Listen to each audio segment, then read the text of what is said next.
யாரு இவனுங்க மச்சான்? சொல்றா. இந்தியார் பசங்க 2 பேர் நின்னுறானுங்க. அடிச்சு செல்ல புரியுமா இல்லாமா?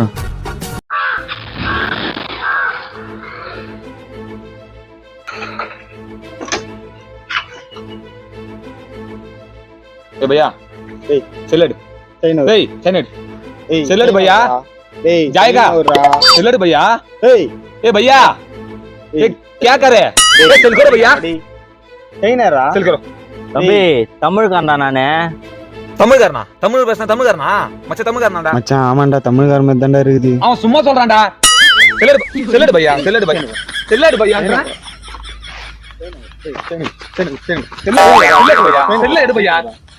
चलड़ भैया டேய் தம்பி நான் உண்மையால தமிழ்காரன்டா நானு. டேய் உண்மையா தமிழ்காரன் தான்டா. டேய் இந்திக்காரல இப்ப தமிழ்ல பேசுறான்டா.